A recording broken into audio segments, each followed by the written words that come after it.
Hi everyone, welcome back to the channel. I hope you guys are doing extremely well. Welcome to another episode of Talk with Shayon. So GATE 2025 is coming in next 15 to 20 days. And in this period, the most important thing is revision, practice, mock test and lot other things. So in today's podcast, we have Rohit Agarwal with us, who has secured a All India rank of 239 in GATE 2023 CS paper and a All India rank of 349 in 2024 CS paper. So today we are going to discuss with Rohit that how he managed these wonderful ranks and how he was preparing before 15-20 days of his GATE exam. So you are going to get a lot of insights from this podcast. So without any further delay, let's get started. Hi Rohit, welcome to our podcast. Thank you very much to invite me to your channel. Okay so Rohit actually get 2025 वो अभी 15-20 दिनों में आ रहा है. तो अभी तूने 2 साल बहुत अच्छे अच्छे रैंक लाए हुए. तो अभी लाइक जब गेट एग्जाम आ रहा था उससे 15-20 दिन पहले तू क्या कर रहा था? तो जब जैसे ही गेट एग्जामिनेशन 15 दिन पहले मेरा काफ़ी सिलेबस कंप्लीट हो चुका था, सारे सब्जेक्ट में कंप्लीट कर चुका था. तो इस टाइम तक मोस्टली मैंने काफ़ी mock test, subject wise test और टॉपिक वाइज टेस्ट काफ़ी दे दिए थे. तो बाकी मैं एनालाइज कर रहा था जो भी मैंने टेस्ट दिए हुए हैं प्रीवियसली, रिवीजन कर रहा था. और इस टाइम पे मैं ज़्यादातर जो गेट के प्रीवियस ईयर मॉक पेपर थे अवेलेबल होते हैं इंटरनेट पे, उनको ही लगा रहा था. अच्छा, तो लाइक तू अभी इस टाइम पे मोस्टली प्रैक्टिस कर रहा था और वो भी गेट की पीवाई की उससे? हाँ, गेट के PYQ से और उनके जो प्रीवियस ईयर पेपर्स हैं जो ऑलरेडी एज इट इज़ डले हुए हैं इंटरनेट पे, उनको निकाल कर उनको मैं सॉल्व कर रहा था. अच्छा, सही है. तो अभी मान ले जो लोग गेट 2025 के लिए प्रिपेयर कर रहे हैं, तो अभी वही 15-20 दिन बच रहे हैं, ठीक है. कुछ पेपर्स के लिए शायद थोड़ा ज़्यादा भी टाइम है. तो अभी आइडियल रिविजन स्ट्रेटेजी क्या होना चाहिए तेरे हिसाब से? आइडियल रिवीजन स्ट्रेटजी मेरे हिसाब से तो लाइक आपके पास शॉर्ट नोट्स होंगे. तो अभी मैं कंप्लीट नोट से तो नहीं सजेस्ट करूँगा कि आप कंप्लीट नोट से रिवीजन करिए. आपके पास जो शॉर्ट नोट्स हैं अगर आपने बनाए हैं तो उन्हीं से रिवीजन करिए, या फिर अगर आप कोई कोचिंग वगैरह से पढ़े हुए हैं तो उन पे एनोटेटेड नोट्स होते हैं, उनमें से जो की पॉइंट्स होते हैं उनको देखिए. और जो आपके पास शॉर्ट नोट्स हैं उनको एनालाइज कीजिए, उनको पढ़िए, उनको देखिए और उसके बाद अपने जो है टेस्ट की फ्रिक्वेंसी को ज़्यादा बढ़ाइए, टेस्ट ज़्यादा दीजिए. अच्छा, तो मान ले अभी क्या रहता है कि अभी 15-20 दिन बच रहे हैं, तो कुछ लोगों के कुछ टॉपिक्स छूट जाते हैं कि ये नहीं करा हुआ है, वो नहीं करा हुआ है. तो लोग ना पैनिक करते हैं कि मैंने ये टॉपिक नहीं करा हुआ है, तो शायद मुझे अभी रिवीजन थोड़ा ऑफ रखना चाहिए और वो टॉपिक कवर करना चाहिए. तो तेरे हिसाब से कौन सा सही है? नए टॉपिक्स करने चाहिए? इस समय पे नए टॉपिक्स तो नहीं करने चाहिए. लाइक अगर आपने जितना भी सिलेबस कंप्लीट किया है उसको ही आप ज़्यादा से ज़्यादा रिवाइज करिए, उसी के क्वेश्चन लगाइए ज़्यादा से ज़्यादा, उसी टॉपिक से जो जितने भी PYQs हैं उनको लगाइए. नए टॉपिक्स बिल्कुल मत करिए, क्योंकि अगर आप नए टॉपिक्स करने जाएंगे तो मोस्ट प्रोबेबली आप ज़्यादा सीखेंगे भी नहीं नए टॉपिक्स के बारे में, और जो आपने पुराना सीखा हुआ है आप उसको भी मतलब कॉन्ट्रडिक्शन हो सकता है उसमें. तो आप मेरे हिसाब से नए टॉपिक से बिल्कुल मत कीजिए, जो आपने पढ़ा हुआ है उसी पर ज़्यादा ध्यान दीजिए और उसी के क्वेश्चन से ज़्यादा लगाइए. अच्छा, सही है. तो एक बात बता, लाइक तूने कि जैसे बताया अभी इस टाइम में तू मोस्टली मॉक टेस्ट लिख रहा था एंड गेट के PYQs, गेट के पेपर्स वो सब सॉल्व कर रहा था. तो लास्ट 15-20 डेज में तेरा मॉक टेस्ट का शेड्यूल क्या था?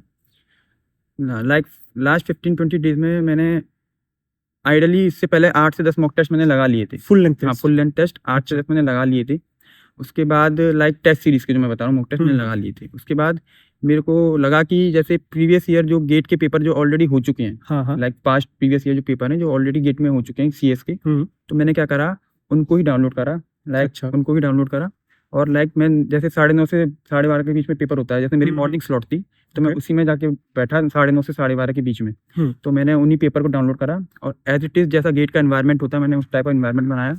टेबल वेबल लगा के मैं बैठा और जितने भी जो गेट के प्रीवियस ईयर पेपर थे लाइक 2014-15 के मैंने पेपर्स निकाल लिए, उन्हीं गेट के पेपर्स को मैं सॉल्व करने लग गया. लाइक 3 घंटे मैंने पूरे दिए, मैं देख रहा था कितने में सॉल्व कर पा रहा हूँ पेपर पूरा एज इट इज जैसा गेट का, जैसे मैं जो मेरी स्ट्रेटजी गेट में होनी चाहिए उसी टाइप की मैंने स्ट्रेटजी फॉलो करी. किस टाइप से मैं क्वेश्चन अटैम्प्ट करूंगा वो सब मैंने उसी तरीके से उस पेपर को अटैम्प्ट किया. तो ज़्यादातर मैंने लास्ट 15-20 डेज में जो गेट के प्रीवियस ईयर जो पेपर आ चुके हैं मैंने उन्हीं को लगाया.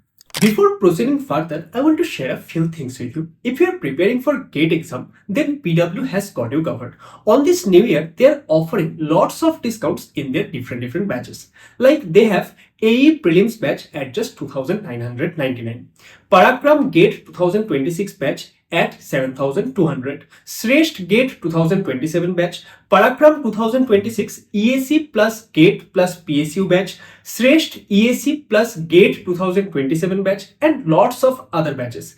And now you can experience infinite learning with PW Batch Infinity, where they are offering GATE Khazana, PYQ books, and many more things. So if you are preparing for GATE exam, you must check out PW once, and you can see my coupon code on the screen. You can use that coupon code to enroll into your favorite batch to get extra discounts. So now you can proceed with the podcast. तो यहाँ से मेरा 2 questions आते हैं। Like तूने बताया कि तूने बहुत सारे टेस्ट पहले ही लगा चुके थे, इसलिए तू क्या कर रहा था कि गेट के प्रीवियस ईयर क्वेश्चंस को एज अ मॉक टेस्ट लिख रहा था। लेकिन मान ले कोई स्टूडेंट्स ऐसे भी है, लाइक मैक्सिमम स्टूडेंट्स है ऐसे जिनके कि अभी कुछ पहले ही सिलेबस खत्म हुआ है, उन्होंने बस शुरू ही किया है मॉक टेस्ट लिखना। मान ले कि 1-2 टेस्ट लिखे हुए हैं, तो उनके अभी मार्क्स भी शायद बहुत कम आ रहा है। तो अभी जो टाइम बच रहा है, उस टाइम में उनको कैसे मॉक टेस्ट लिखना चाहिए, तुझे क्या लगता है? अगर आपने लाइक ज़्यादा मॉक टेस्ट नहीं लगाए हैं, तो उसकी कोई दिक्कत नहीं है। लाइक मैं तो अभी भी यही सजेस्ट करूँगा कि जितने भी प्रीवियस ईयर जो पेपर्स हैं आपके, आप वही लगाइए। लाइक जो पेपर प्रीवियस ईयर गेट में आ चुके हैं इस समय, तो आप वही लगाइए। चाहे आपने 1 मॉक टेस्ट लिखा हो टेस्ट सीरीज़ का, चाहे आपने 5 मॉक टेस्ट लिखे हो, चाहे आपने 10 मॉक टेस्ट लिखे हो, इट डजेंट मैटर। क्योंकि जो टेस्ट सीरीज़ के जो क्वेश्चंस हैं वो किसी कोचिंग द्वारा बनाए गए हैं। लाइक वो स्टैंडर्ड क्वेश्चंस नहीं है। और अगर आप स्टैंडर्ड क्वेश्चंस प्रैक्टिस करेंगे जो ऑलरेडी गेट में आ चुके हैं, तो उसका ज़्यादा बेनिफिट होगा, क्योंकि वो क्वेश्चंस जो हैं वो ऑलरेडी गेट में आ चुके हैं। तो मैं यही सजेस्ट करूँगा कि अगर आपने कितने भी मॉक टेस्ट लगाए हो, इट डजेंट मैटर। अभी आप ज़्यादा से ज़्यादा तो गेट में प्रीवियस ईयर क्वेश्चंस आ चुके हैं, उनको एज अ मॉक टेस्ट दीजिए और उसको एनालाइज कीजिए कि आप उसमें कितना स्कोर कर रहे हैं। और आपके कम स्कोर आ रहे हैं तो आप उसको एनालाइज कीजिए कि वो कम स्कोर क्यों आ रहा है। लाइक किस टॉपिक में आपका कम स्कोर आ रहा है, किस टॉपिक में आप थोड़े वीक हैं। अगर वो आपने टॉपिक पढ़ा हुआ है और उसमें भी आपके कम मार्क्स आ रहे हैं, तो उसको आप देखिए कि मार्क्स कम क्यों आ रहे हैं, किस टॉपिक में आप गलती कर रहे हैं, तो उस चीज़ को एनालाइज कीजिए और उस टॉपिक को दोबारा रिवाइज कीजिए। इस टाइप से अगर आप फॉलो करेंगे तो आपके मार्क्स भी इंक्रीज होंगे। जो आपने प्रीवियसली जो टॉपिक जो आपने पढ़े हुए हैं उसमें अगर कम मार्क्स आ रहे हैं, तो आप देख भी पाएंगे कि कम मार्क्स आ रहे हैं, तो उसको आप रिवाइज करके अच्छे से अगले टेस्ट में इम्प्रूव भी कर सकते हैं।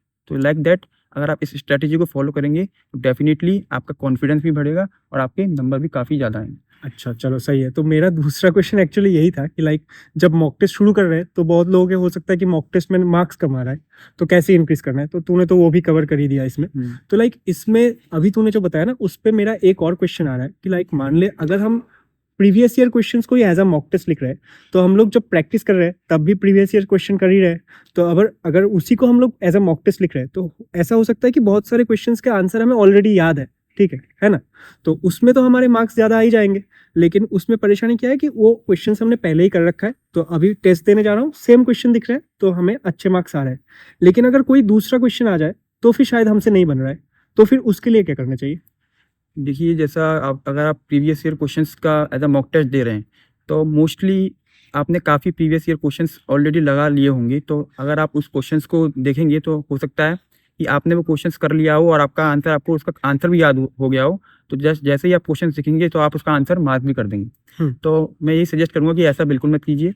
पहली चीज़ तो अगर आपने वो क्वेश्चंस ऑलरेडी कर लिया है, इवन दो कितना भी आसान क्वेश्चन हो, अगर वो लाइक डिस्क्रिप्शन बेस्ड है, description based like one liner, जैसे वन लाइनर होते हैं, तो आप डायरेक्टली मार्क कर सकते हैं। लेकिन अगर वो सॉल्व वाला क्वेश्चन लाइक न्यूमेरिकल टाइप हो गया, अगर ऑलरेडी आपने सॉल्व कर लिया है, तो आप एक बार दोबारा सॉल्व कीजिए उसको। जिससे क्या है, क्योंकि एक सॉल्व करने की हैबिट भी होती है जो गेट एग्जामिनेशन में आपको बनानी होती है, तो उसको वो भी आपकी डेवलप होगी। तो अगर आपने वो क्वेश्चन ऑलरेडी करा हुआ है तो वो इसको दोबारा कीजिए। अगर वो न्यूमेरिकल टाइप है उसको दोबारा सॉल्व कीजिए, उसका दोबारा फिर कैलकुलेशन देखिए आपकी कैसी हो रही है। जो आपने प्रीवियस अगर वो क्वेश्चन 10 मिनट में सॉल्व करा था, तो अभी वो क्वेश्चन आप कितनी देर में सॉल्व कर पा रहे हैं, तो ये भी देखिए। इससे आपकी कैलकुलेशन स्पीड भी इंक्रीज होगी और आपका जो टेस्ट का जो टाइम मैनेजमेंट है वो भी काफ़ी इंक्रीज होगा। तो आप अच्छे से उस टाइम को मैनेज कर पाएंगे। और जो आप क्वेश्चन आपने नहीं देखे हैं, लाइक जो क्वेश्चन ऑलरेडी लाइक आपने एज अ PYQ नहीं करे हैं, उस क्वेश्चन को आप देखिए और देखिए उसमें आपको कितना टाइम लग रहा है। लाइक अगर वो क्वेश्चन आपसे बन रहा है कि नहीं बन रहा, अगर आपका जो टॉपिक पढ़ा हुआ है उसमें से आ रहा है तो कितनी देर में बनना है। अगर आपका जो टॉपिक है जो लाइक थोड़ा बहुत पढ़ा हुआ है, लाइक कॉन्फिडेंस नहीं है, अगर आप वो क्वेश्चन आ रहा है तो आप उसमें कितना टाइम दे रहे हैं। तो इस चीज़ को आप जितना अच्छा फॉलो करेंगे उतना अच्छा आपका टाइम मैनेजमेंट भी होगा और उतने अच्छे से आप पेपर को दे पाएंगे। ओके, सही है। तो एक बात बता, अभी जब मॉक टेस्ट लिखने चालू कर रहे हैं सभी, या फिर तू भी लिख रहा होगा, मैं भी जब लिख रहा था तो बहुत सारे सिली मिस्टेक्स होते हैं शुरू में कि लाइक मॉक टेस्ट में जब टेस्ट दे रहे हैं तब तो लग रहा है कि नहीं सही आंसर मार्क कर रहे हैं, लेकिन जब उसका रिजल्ट चेक करते हैं तो देख रहे हैं कि बहुत कम मार्क्स आ रहे हैं, और उसके पीछे रीज़न ये रहता है कि सिली मिस्टेक्स हो रहे हैं। तो अभी सिली मिस्टेक्स के साथ जो स्पीड का है वो तो बहुत बड़ा कनेक्शन है कि तुम अगर स्पीड इंक्रीज कर रहे हो और स्पीड इंक्रीज करते वक्त कहीं पे छोटा सा भी मिस्टेक हो गया तो फिर तुम्हारा पूरा आंसर गया। तो तुझे सिली मिस्टेक्स की प्रॉब्लम हो रही थी? अगर हो रही थी तो कैसे सॉल्व किया उसे? डेफिनेटली काफ़ी मेरी सिली मिस्टेक्स हुई। जैसे जब भी मैं मॉक टेस्ट देता था तो शुरू में काफ़ी लाइक 5 to 6 मार्क्स की मैं सिली मिस्टेक्स कर देता था। और सिली मिस्टेक किस टाइप की होती थी, जैसे कोई क्वेश्चन आ रहा है उसमें जैसे कुछ y की वैल्यू निकालनी है तो मैंने y की वैल्यू तो निकाल ली, लेकिन क्वेश्चन में पूछा x प्लस वाई कितना होगा, तो जस्ट लाइक मैंने y की वैल्यू निकाली और वही आंसर में सबमिट कर दिया। मैंने क्वेश्चन लाइक देखा ही नहीं कि उसने पूछा x प्लस वाई की वैल्यू क्या। तो ये टाइप की सिली मिस्टेक होती थी। दूसरी चीज़, मैं क्वेश्चन को कभी कभी ढंग से नहीं पढ़ पाता था कि कब क्वेश्चन क्या पूछ रहा है। लाइक क्वेश्चन पढ़ा, डायरेक्टली मैं जंप कर गया आंसर देने में, उसके डायरेक्टली सॉल्व करने लग गया।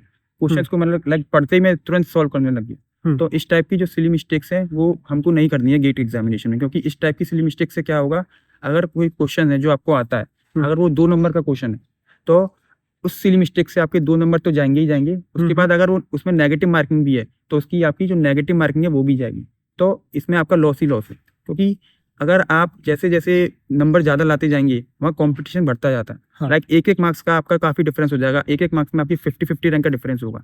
तो आप जितनी कम सिली मिस्टेक्स करेंगे उतना ज़्यादा आपके लिए अच्छा है। इस सिली मिस्टेक्स से बचने के लिए क्या कर सकते हैं आप, जितने आपके क्वेश्चंस हैं क्वेश्चंस को 1-2 बार रीड कीजिए। अगर आपको क्वेश्चंस पहली बार में क्लियर नहीं हो रहा है उसको दोबारा रीड कीजिए। क्वेश्चंस की लैंग्वेज को समझिए, पहले देखिए क्वेश्चन क्या पूछ रहा है। लाइक जैसे मैंने बताया, अगर क्वेश्चन पूछ रहा है एक्स प्लस वाई तो आपको x plus why he answer करना है, आप वाई नहीं लिख सकते। तो जब आप सॉल्व कर लें पूरा क्वेश्चन, लाइक आपकी वाई की वैल्यू आ गई, एक बार फिर से एक बार क्वेश्चन देख लीजिए उसमें क्वेश्चन में क्या पूछा है, जिससे क्या है अगर आप आंसर कर रहे हैं तो आप श्योर होंगे कि जो मैं आंसर कर रहा हूँ सही कर रहा हूँ। दूसरी चीज़, जब भी आप क्वेश्चन सॉल्व करते हैं तो जो क्वेश्चन है उसकी जो सॉल्यूशन है वो अच्छे से लिखिए। लाइक क्या होता है, मैंने क्या करा था जब मैं शुरू में कर रहा था, लाइक मैंने क्वेश्चन पेपर देखा, पहला क्वेश्चन देखा, मैंने शीट ली तो पहला क्वेश्चन सॉल्व कर लिया। दूसरा क्वेश्चन आया, दूसरा क्वेश्चन मैंने जहाँ पहला क्वेश्चन सॉल्व किया उसी के बगल में मैं दूसरा क्वेश्चन सॉल्व कर रहा हूँ। तीसरा क्वेश्चन आया, उसी के नीचे जस्ट तीसरा क्वेश्चन सॉल्व कर रहा हूँ। उससे क्या हुआ, जैसे मैंने पहला क्वेश्चन सॉल्व करा मैं दूसरा क्वेश्चन सॉल्व करने जा रहा हूँ, तो क्या है मैं समझ नहीं पा रहा कि ये जो वैल्यू लिखी है वो मैंने क्वेश्चन नंबर 1 की लिखी थी कि दूसरे नंबर की लिखी थी। हाँ। तो इससे जो है काफ़ी मेरे को वो हुआ, मतलब टाइम भी वेस्ट हुआ, क्योंकि मेरे को दूसरा क्वेश्चन फिर नई जगह पे सॉल्व करना है। तो जब भी आप क्वेश्चंस को सॉल्व कर रहे हैं तो एक जो गैप है मेंटेन करिए। लाइक अगर आपने आंसर नंबर 1 आपने कॉपी में ऊपर लिखा है तो थोड़ा सा गैप देके आंसर नंबर 2 लिखिए, जिससे क्या है आपको जो वैल्यूज है वो दिखेंगी और आप गलती नहीं करेंगे। दूसरी चीज़, जो जब भी आप कैलकुलेशन कर रहे हैं तो आप कैलकुलेशन को अच्छे से करिए। लाइक काफ़ी बार हुआ, मैंने जब भी मैं गेट एग्जामिनेशन प्रैक्टिस कर रहा था, मॉक टेस्ट की प्रैक्टिस कर रहा था, तो मैंने क्या करा, लाइक मैंने 2 into 3 9 कर दिया। तो इस टाइप की सिली मिस्टेक्स भी आपको नहीं करनी है। लाइक आपको एकदम रिलैक्स होकर क्वेश्चन को सॉल्व करना है और कैलकुलेशन की जो मिस्टेक है वो तो बिल्कुल नहीं करनी, क्योंकि इससे आपके मार्क्स काफ़ी डिक्रीज हो सकते हैं। इन टाइप की सिली मिस्टेक्स को आपको ध्यान में रख के पेपर लिखना है। ठीक, अच्छा ये बात बता कि लाइक अभी जब एग्जाम आ रहा था तो उससे पहले पहले तेरा मतलब डेली रूटीन क्या चल रहा था? मतलब एग्जैक्ट तो अभी याद नहीं होगा, लेकिन जस्ट एक ओवरव्यू कि दिन में क्या क्या चलता रहता था। लाइक लास्ट 15 to 20 डेज में तो लाइक मैं शुरू से बताता हूँ। सुबह से लाइक मैं 8 बजे तक तो उठता था। 8 बजे से लाइक थोड़ा बाथिंग नहाना वगैरह हो गया, उसके बाद ब्रेकफास्ट वगैरह करता था। उसके बाद लाइक 10 बज जाते थे इस समय। ठीक ठीक। तो पहले अगर मेरे को उस दिन मॉक टेस्ट नहीं लिखना हुआ तो 10 बज रहे हैं, लाइक अगर मेरे को मॉक टेस्ट लिखना है तो मैं 9:30 से पहले ये सब काम कर लेता था, क्योंकि मेरे को मॉक टेस्ट लिखना है। तो लाइक मेरे को उस दिन मॉक टेस्ट नहीं लिखना तो 10 बज जाते थे। तो मैं 10 बजे क्या करता था, जितने भी मेरे लाइक मेरा शेड्यूल रहता था, मेरे को आज इस सब्जेक्ट के शॉर्ट नोट्स रिवाइज करने हैं। ओके, तो मैं अपना नोट्स उठाता था, उससे जितने भी अगर उसमें फॉर्मूले हैं तो एक बार फॉर्मूले देखता था। अगर उसमें कोई इंपॉर्टेंट चीज़ है जो मेरे को याद रखनी है क्वेश्चन सॉल्व करते वक्त, तो मैं उस चीज़ को एक बार देख लेता था। तो इस टाइप से मैं पूरा रिवीजन करता था उस सब्जेक्ट का।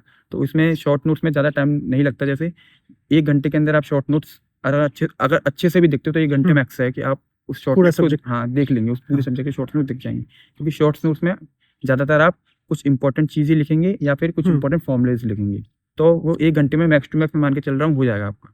तो मैं वो करता था। उसके बाद थोड़ा रिलैक्स करता था, जिससे क्या है कि मेरा माइंड जो है वो उसको डाइजेस्ट कर पाए, जो भी मैंने पढ़ा है, अभी जो भी मैंने शॉर्ट नोट्स रिवाइज करे हैं वो मेरे दिमाग में बैठे, इसलिए मैं थोड़ा पहले रिलैक्स करता था।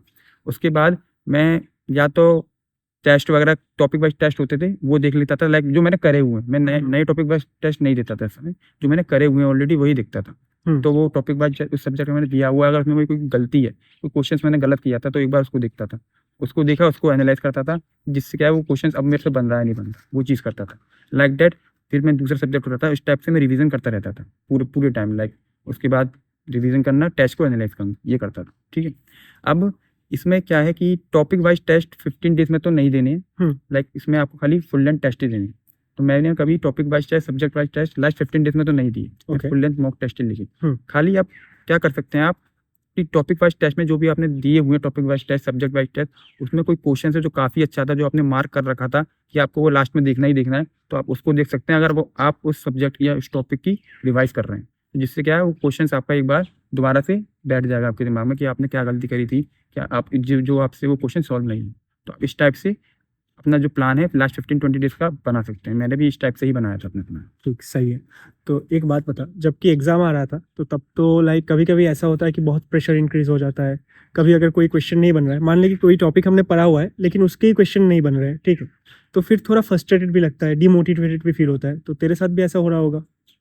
हाँ, लाइक कुछ टॉपिक्स थे, लाइक कुछ ज़्यादा डिफिकल्ट टॉपिक्स थे, जिनके क्वेश्चंस अगर मैं देखता था, लाइक डिसाइडेबिलिटी हो गया ऑटोमेटा का, वो डिसाइडेबिलिटी का क्वेश्चन मैं कर मतलब मैंने टॉपिक पढ़ लिया, फिर भी ऐसा होता था लाइक उसके क्वेश्चंस नहीं बनने हैं मेरे से।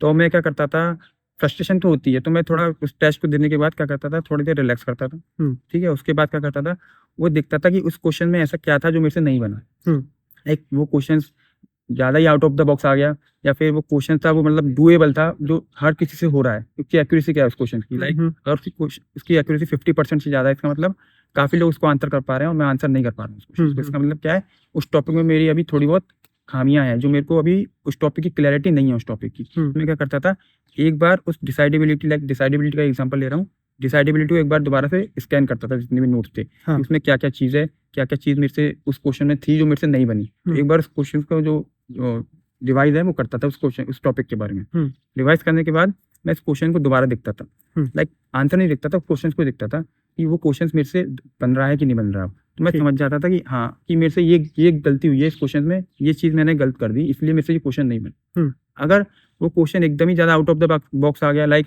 उसकी एक्यूरेसी उस क्वेश्चन की लाइक बिलो देन 10% या 5%, तो इसका मतलब क्वेश्चन ही काफ़ी अच्छा है। तो कभी कभी ऐसा होता है कि क्वेश्चन ही काफ़ी अच्छे आते हैं, लाइक एक टॉपिक है, क्वेश्चन ही अगर अच्छा आ गया तो आपसे नहीं बनना, तो वो लगभग किसी से नहीं बनना। तो उसके लिए ज़्यादा आपको परेशान नहीं होना है, अगर वो बन रहा है तो ठीक, नहीं बन रहा है तो आप उसको रिवाइज कीजिए, उस क्वेश्चन का सॉल्यूशन देखिए क्या है और आप आगे बढ़िए, ज़्यादा उस पर टाइम वेस्ट मत करिए। अगर वो आसान क्वेश्चन है जो सबसे बन रहा है, तो आप थोड़ा उसको टॉपिक को ज़्यादा रिवाइज कीजिए और उसको क्वेश्चन को दोबारा कीजिए। और अगर ज़्यादा डिफिकल्ट है तो उसको आप ज़्यादा टेंशन मत लीजिए और आगे बढ़िए और आगे की तैयारी कीजिए। ठीक है। और एक बात बता कि अभी जब गेट एग्जाम आ रहा होगा तो पूरा दिन तो हम लोग पढ़ ही रहे हैं, क्योंकि लाइक एक हेक्टिक शेड्यूल रहता है, रिवीजन करना है, टेस्ट लिखना है, बहुत कुछ करना है। लेकिन अगर पूरे दिन पढ़ते रहेंगे तो कभी कभी दिमाग थोड़ा सैचुरेटेड भी हो जाता है, तो तब थोड़ा रिलैक्स करना ज़रूरी रहता है। तो और मान ले तेरा तो प्रिपरेशन वैसे भी सही चल रहा था, लेकिन बहुत लोग ऐसे भी है कि जिनका प्रिपरेशन उतना भी अच्छा नहीं है, तो उनको और ज़्यादा ये फीलिंग आती है कि कुछ लोग तो सोचते नहीं इस बार नहीं लिखते। ठीक है, तो तू खुद को मोटिवेट रखने के लिए क्या करता था?